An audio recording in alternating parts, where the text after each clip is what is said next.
Hello again, everyone. It's Paul Tilley, and this is PS2340 Organizational Behavior. Today, we're looking at Module 3, Values and Attitudes.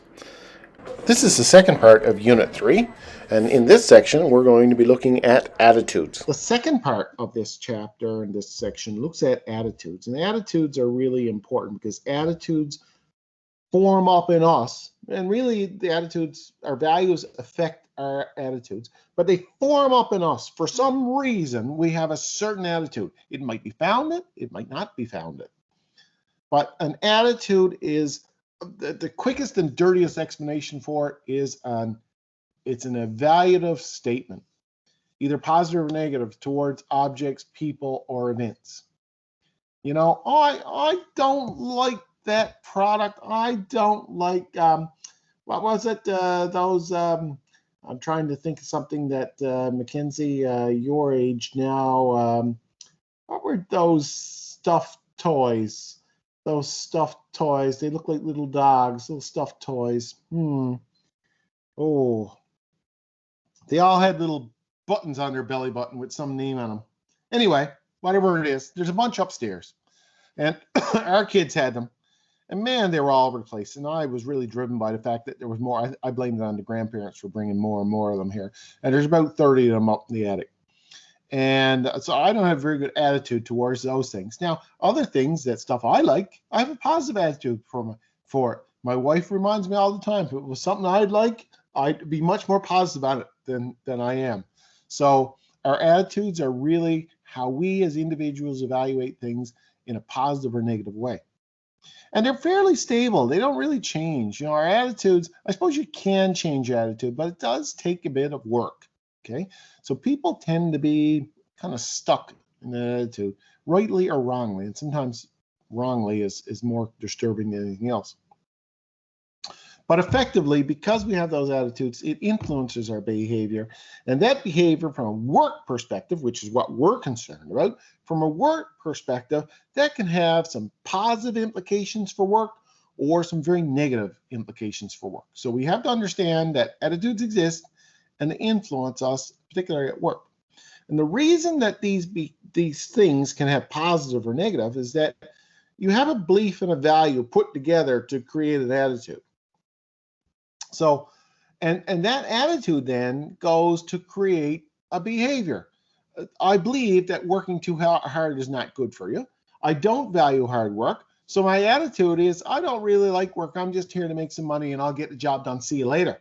So the behavior is I become a slack employee who just does the bare minimum and that's it. Okay. So that's the kind of the flow that this takes. So this attitude change, it's hard because our values are very well set. They're hard to change our set values, and it's hard to change our beliefs. So attitudes, once they're set, they become really difficult to change. It doesn't mean that they can't change. It just means that it does create a problem.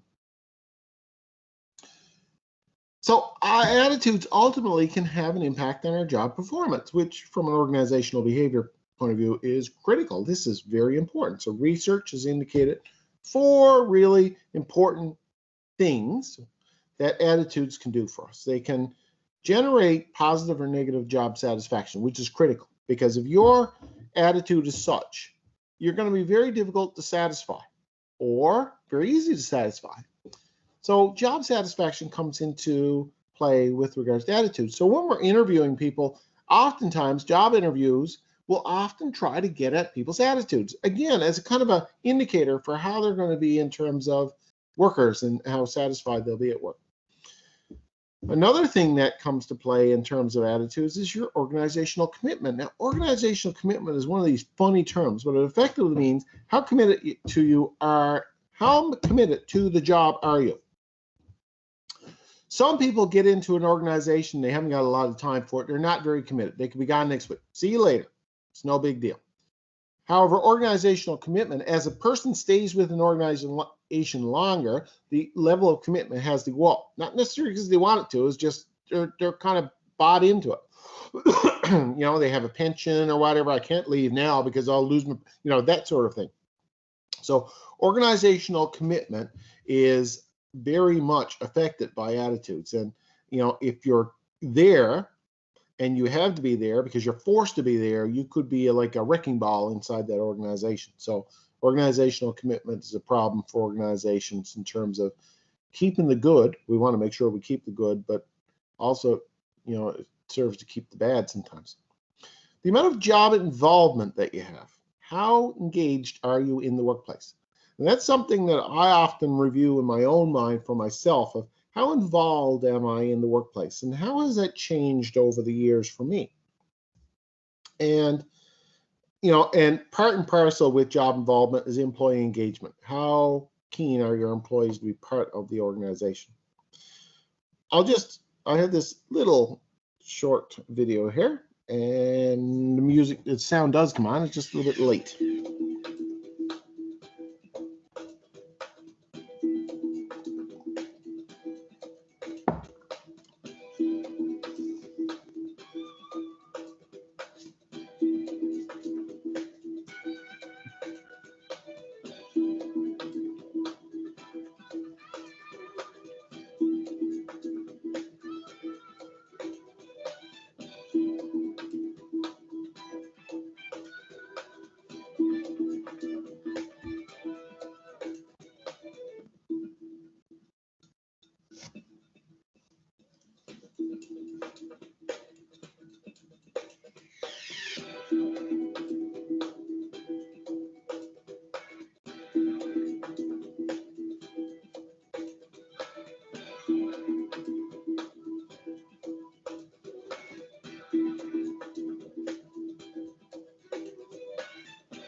So that short video there by Kevin Burns really illustrates some of the issues that come up with attitudes. And in my 30 years of working, I have seen all of them.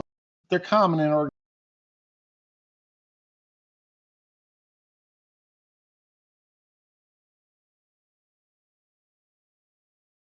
In tune with the day where it's let's talk day.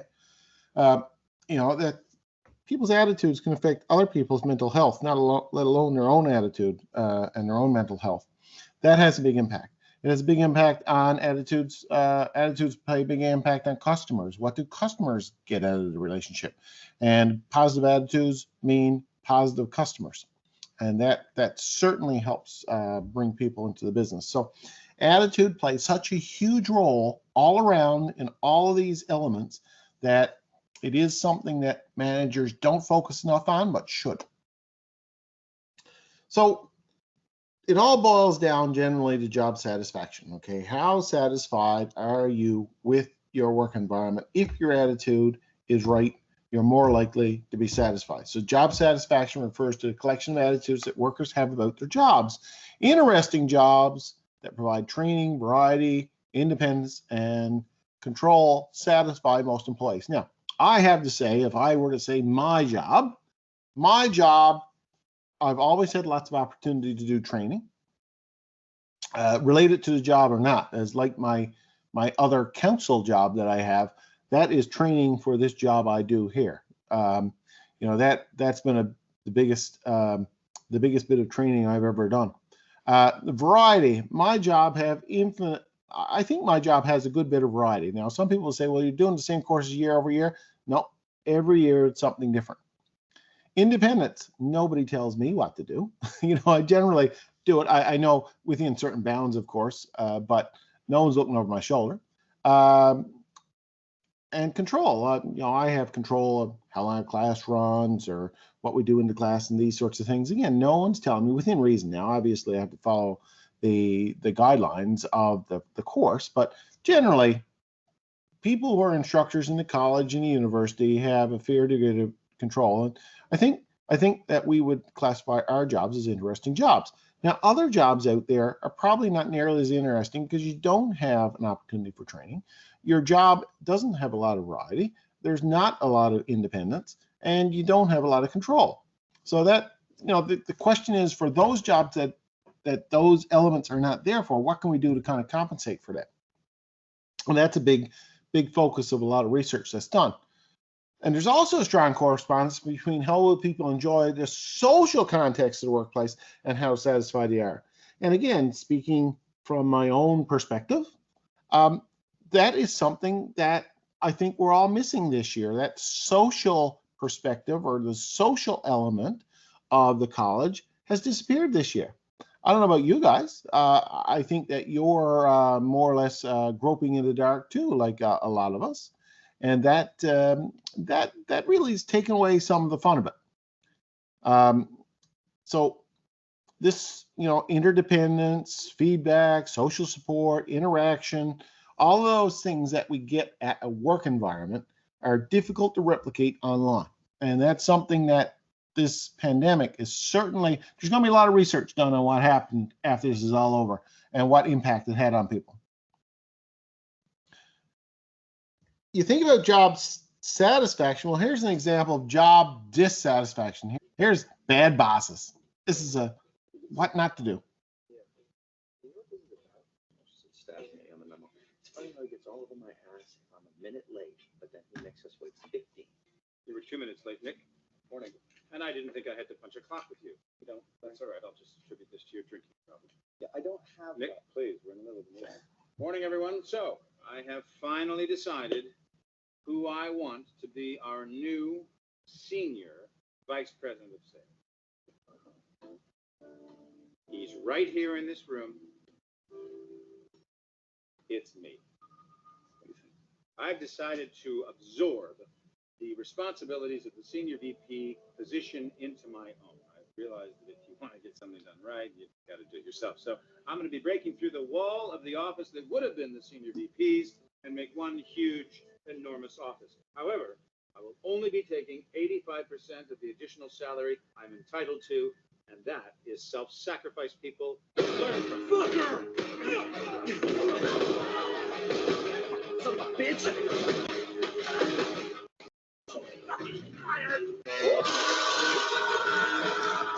I think that kind of summarizes how people would like to solve some of the problems at work. I don't know if it's necessarily all all the thing that we'd recommend. There's been all kinds of research done on this during the years, you know, because this is really, everybody can relate to this, right? Everybody can relate to it. And so after World War I, and during that period between World War I and World War II, and even really after World War II, but that period from, say, 1920 through to 1950 was a big period for thinking about how business operates. Because before that, there was not a lot of thought put into it. You did what the boss told you. The boss was king. That was it. If you didn't like it, someone else would do it. So it was really like I'll call it a mechanizing of people. So people went into work, they did their job. It was repetitive. It was boring. Too bad. That was the way you do it. That's as good as it gets. The wars, both world wars, made employers think or have to think differently because of the shortages of people that resulted. Men usually had gone off to war, so it reduced the number of people at work. So they really had to figure out, how can we get more out of less people? And that was really the start of this movement where people started to worry about people at work. And one of the first studies that was done, the one that's always brought up, is something called the Hawthorne studies. And the idea is that this Harvard University based study wanted to figure out what makes people work harder. What is it that really drives people to work, to produce more, get productivity up? So they had a little bit of a research project going on with this company called Western Electric. Now, Western Electric made relays and dials and generators and stuff like that. And they went into their buildings and started to do some thinking, because the stuff that was in Western Electric, the people that worked in Western Electric were in pretty boring jobs. They were told what to do. Stuff came by, you wrap a wire around it, you hook this to it, you do that, you do this. And what they did is they basically set up a big experiment. So I just wanted to show you this video here that talks about this famous study. And really it's a study into the psychology of people. Betty Wood with the State Street Council, and lots of activities happening during People Week along State Street. This is WBEF Chicago. Well, I was an observer stationed in the test room during the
the workers, the attention the workers perceived, the perceived attention that the workers saw. So that was what that Hawthorne experiment really, that was the shocking discovery that was made of that. And they took away from that a whole bunch of stuff, as typical in most of these research studies. The theory was that if we can find something out, we'll have more stuff to study. So there was as many questions raised by the Hawthorne study as there was answers. So they did all kinds of follow-up research in the next 50 years, still going on today, actually. They did all kinds of research with regards to what make workers more productive at work and what aids into their level of job satisfaction. So this became a big, big research area for organizational behavior specialists, psychologists, and the like. And more modern terminology has come up that has been researched as well that relates to this basic concept of job satisfaction. Probably the ones that have been most common are the ones that we see here. Concepts like organizational commitment. It's a problem for business on the bottom line. It affects their bottom line when workers leave the organization, okay? You don't want to be constantly in a state of hiring workers. You want to have good employees and keep those good employees. So what is it that makes people want to stay with an organization? That was one of the outcomes of this research that started with Hawthorne. And the new terminology for this is organizational citizenship behavior. And what this is a study of what make people in an organization feel connected with the organization they work for. And what are the things that the organization needs to do in order to encourage organizational citizenship behavior and thereby increasing organizational commitment. Another aspect of this is job involvement. And like organizational citizenship behavior, most of these are just gradients of the same thing. What we have to ask ourselves is, what is it that gets people involved in their job? And I don't mean just doing their job, I mean involved in it. Really kind of, wow, I love this job so much. This is so interesting. This is so wonderful. Well, satisfied employees would seem to be more likely to be positive about their organization. And in terms of job involvement, if they're positive about the organization, they're going to be more willing to help others, including customers. And they're going to go beyond what we would consider to be normal. Normal in terms of levels of service, normal in terms of productivity, normal in terms of any of the factors that we want to measure. So what is it that gets people involved into the job? Evidence suggests that job satisfaction is moderately connected with organizational citizen behavior. People who are more satisfied with their jobs are more likely to engage in this type of job organizational commitment behavior. Satisfied employees are also more likely to be friendly, upbeat, and responsive, which customers really appreciate. So again, it affects the bottom line when you know that you're providing good customer service. Satisfied employees are less prone to turnover. Customers are more likely to encounter familiar faces and receive experienced service.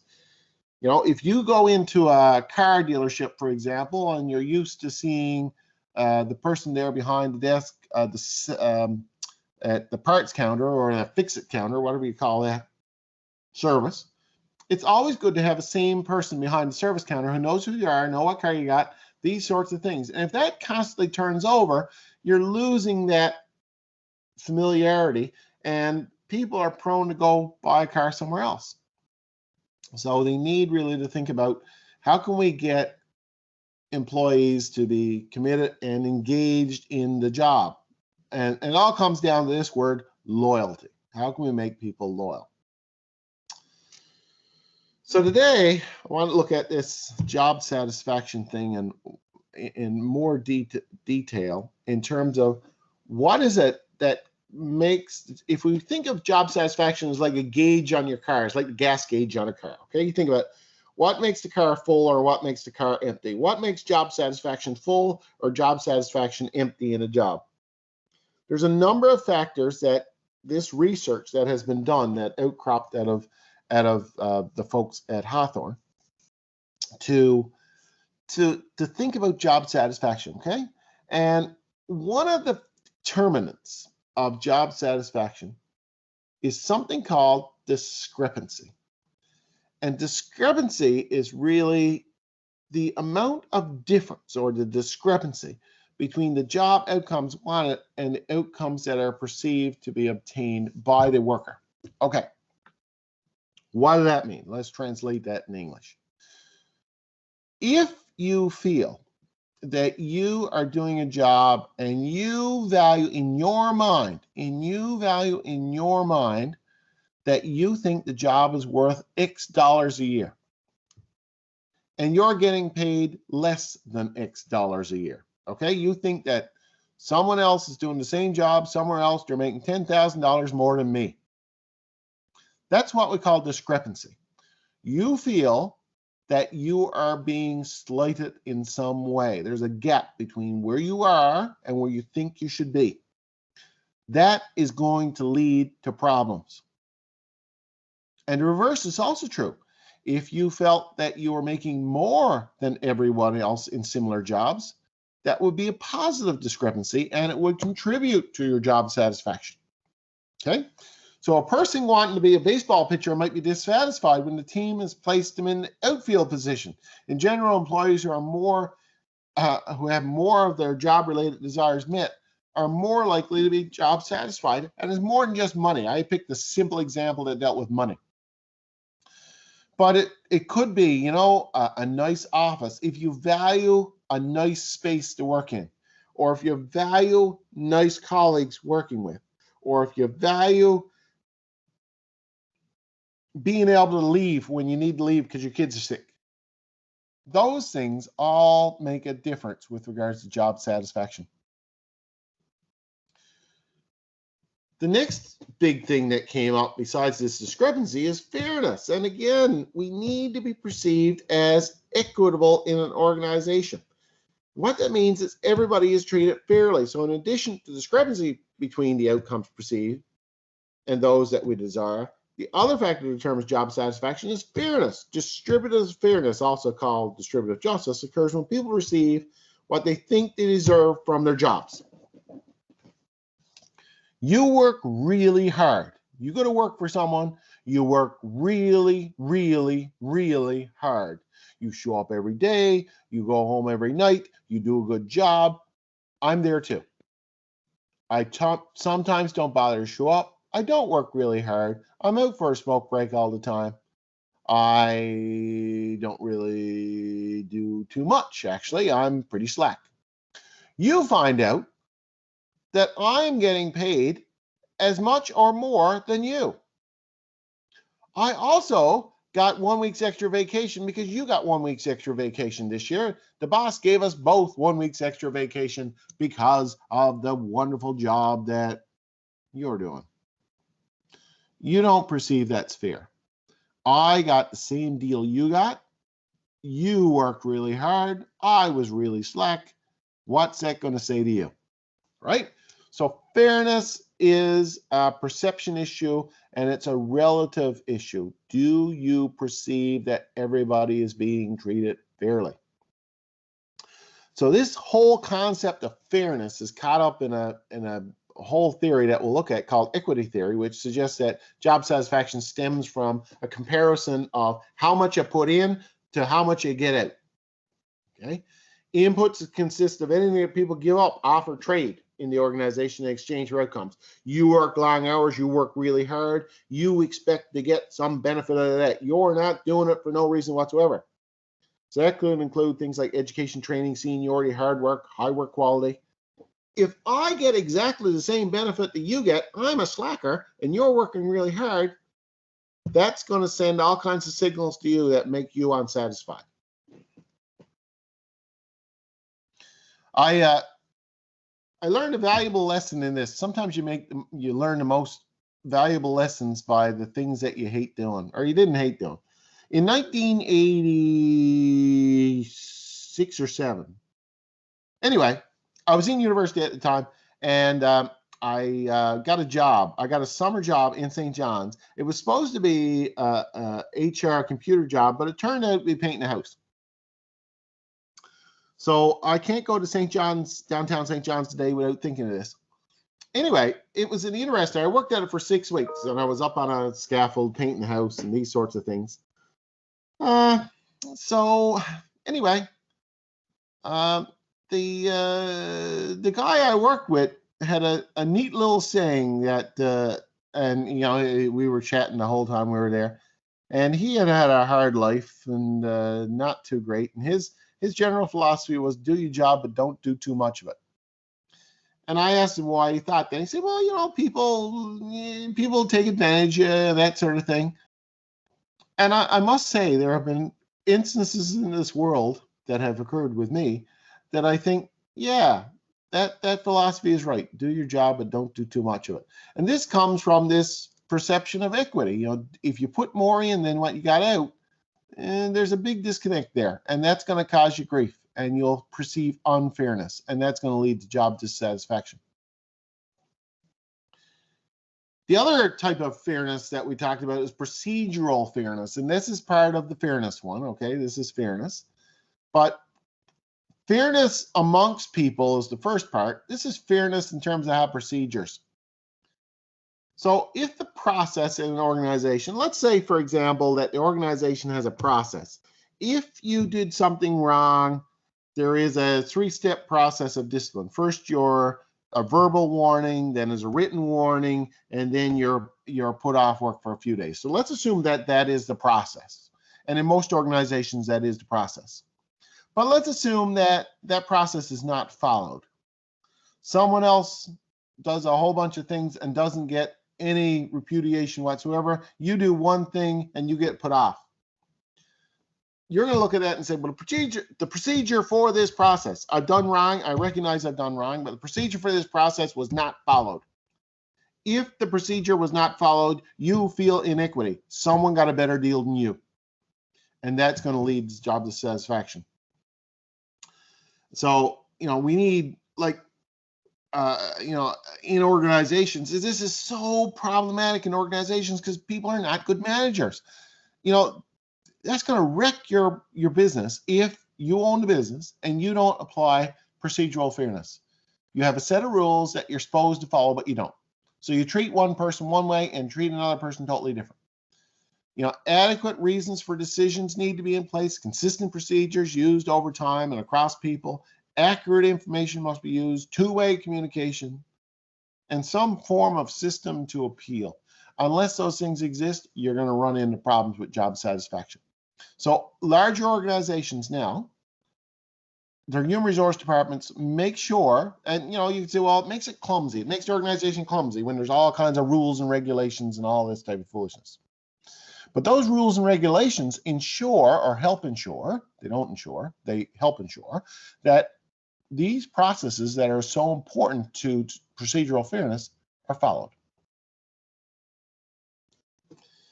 Interactional fairness is another type of fairness, often called interactional justice, occurs when people feel that they receive respectful and informative communication about some outcome. So interactional fairness is important because it's possible that fair outcomes or procedures to be perceived as unfair if they're not adequately explained. People who experience procedural fairness tend to be dissatisfied with the system. People who experience interactional unfairness are more likely to be dissatisfied with their boss. Okay, this has got to do really with communication. It's one thing to have something happen. It's another thing to know why it happened. So what we're talking about with interactional fairness is people being honest and communicating why things occur. And this is a big problem for a lot of organizations because we could argue that, yeah, the rules were followed, yeah, but nobody told me, right? Interactional fairness means that people do tell you, you know things, you know what's going on, and you experience it in such a way that everybody has the same information. organizations also fall down in this area where information is not relayed. Maybe there's a very good reason someone is being treated differently.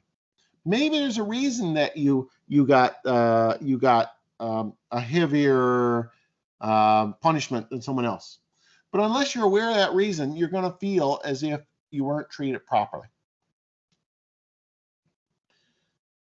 So to make your job interesting, those things are important. Being aware of those fairnesses, and again, that's some of the skills that managers need to know. And when you go to work, you're going to find that people don't have those skills. It doesn't matter what the organization is, what level it is, those skills are the ones that pee people off because people don't use those skills, and they should be. So what's going to make you be satisfied at work? Well, I'm going to work my way up from the bottom. People are the most important thing. It doesn't matter. Everything else doesn't matter. People is what an organization is all about. Friendly, considerate, good-natured superiors and co-workers who contribute to job satisfaction as the people who can help us obtain job outcomes that we value. So these things that we talked about here in terms of determinants of job satisfaction, that's all people related. Absolutely people related. And that's people doing a good job at what they do, and they need to know how to do that. So adequate compensation is another key thing. And this is something that I have a beef with. I'll go on record because I just as well. The Chamber of Commerce in Clarenville, put out a job a little while ago, and I think it had a mile-long list of requirements, and it paid less than $15 an hour. And I see jobs in the business community here in Clarenville offering $15 an hour for business and office students. And I'm thinking to myself, that is not adequate compensation. Young people will not stay in Clarenville for that amount of money because you can make that same amount in Tim Hortons, right? So, what is adequate compensation? It is a recognition of the value of the employees. And not only is it pay, but also built into compensation, it's benefits, okay? What are the benefits that the job offer in terms of health, dental, sickness, these sorts of things? We also think of things like promotion. It's fine to go to work for $15 an hour, but is there an opportunity to move up, or is that it? So the fairness that in terms of being able to advance your career and that sort of thing is all part of a compensation. And the thing that I find the most interesting is mentally challenging work. There's nothing worse than a boring job. Boring jobs, and they saw that at Western Electric. How can we make the jobs interesting? Mentally challenging work is probably the most interesting thing that you'll have at work. If you complain about the amount of work you got to do, or the fact that you got to learn new things to do it, that's a good sign because you're not doing the boring stuff. So the work that tests employees' skills and abilities will allow them to set their own pace. Employees generally perceive such work as personally involving and is important. So those things come into play in terms of critical success factors. So if we don't do all those things, all the things that we talked about in job satisfaction, the fairness issues, the communications issues, the work issues, the compensation issues, those things are not covered off, what happens? Well, here's what's going to happen to a company. And you talk about how the market handles everything in the free enterprise system. Well, the market also will dictate that companies will not do well if they don't follow those procedures because they'll have increased absenteeism. If you're poisoned with your work, it's much easier for you to book a day off sick. Increased absenteeism is a problem and an expense. Turnover. Turnover is just a fancy word for people leaving the organization and having to hire someone else new. So if you're always hiring people and you got to be always recruiting people, that takes a lot of time, energy, and effort. And you got to train people on top of that. That's expensive for organizations, and it leaves the organization cash poor because they've got to spend a lot of money to do this. There's also going to be performance problems. When we think about performance problems, that means that people just aren't working very hard. They're not interested in working very hard. They have no reason to work hard. Reduced organizational commitment, which falls hand in hand with absenteeism and turnover. I mean, I'm not going to be a cheerleader for an organization that doesn't treat me well. That's the fundamental issue. And those things, all the top four, percolate into the bottom line and into the customer. The bottom line is because there's higher absenteeism, higher turnover, bad performance, profits of the business are lower. That's the financial. But there's also the customers aren't going to be happy, because if you can't get the product built fast enough or done fast enough, customers aren't going to be happy. If the quality of the product falls because people aren't watching what they're doing, that's not going to make customers happy. So those things are going to come back and bite organizations that don't follow the procedures that were outlined in the research. So if we think about dissatisfaction, how can employees express that dissatisfaction? Well, there's really 4 things that employees can do. It all comes down to this. They can leave the organization, which is exit, actively attempting to leave the organization, including looking for new work somewhere else. And that's distractive because their focus is on going somewhere else, not with you. Voice is another thing. And voice is passively or actively trying to, say things got to change here. So, actively and constructively trying to improve conditions, including suggestion improvements, discussing problems with superiors, and some form of union activity. This is unions form because of people not satisfied, or people discuss problems all the time with their manager if things are not satisfied, if conditions are not good. That's where people start to speak up. And managers can't stand that as a general rule because normally it's complaints. Loyalty goes up with satisfaction and down with dissatisfaction. Passively but optimistically waiting for conditions to improve. If you've been there a long time, maybe you're just waiting for things to improve, including speaking up for the organization in the face of external criticism and trusting the organization's management to do the right thing. That's going to be affected by dissatisfaction. And sometimes we just get neglect, which is passively allowing things to get worse. So you're just, the hell in a handbasket kind of attitude where we do nothing. And doing nothing means you end up with higher levels of absenteeism, lateness, reduced effort, and increased problems. So commitment, building commitment, job satisfaction are all very, very, very important. And if we look at organizational commitment in terms of classifying it, we can kind of classify it into 3 different types, okay? We want people to be committed to the organization, and normally that is done by being committed to the individual. So in our world where people are what we call the gig economy, you hear tell the term gig economy, that means just people are hired to do a job and then they're let go. So contract employees. You're not going to get high levels of employment commitment or employee commitment for those types of jobs.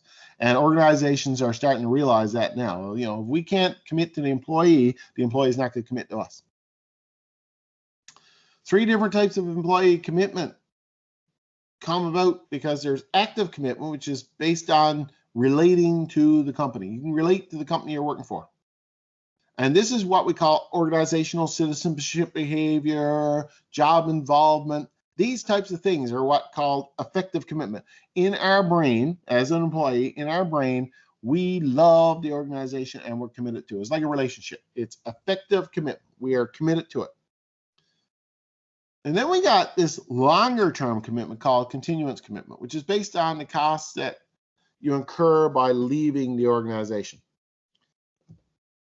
The longer you're with an organization, the idea is that you build equity in the firm. You have a vested interest in it.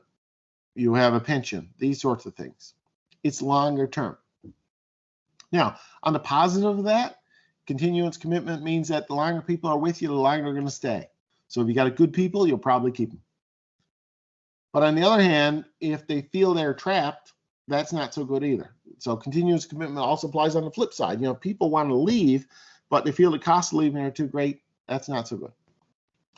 And then we got this normative commitment, which is a feeling really of obligation. That is, you're on people's good graces to say, I should stay with them because I want to help them.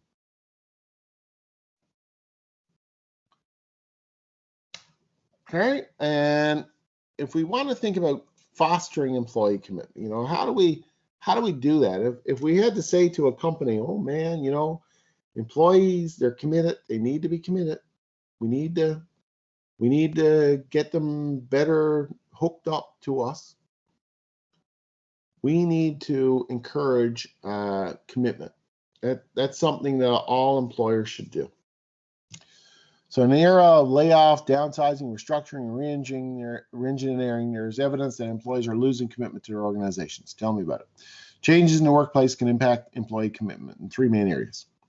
Okay, so if we think about three main areas of which people tend to lose their level of commitment to an organization. First of all, it changes the nature of the employee's commitment to the organization. Changes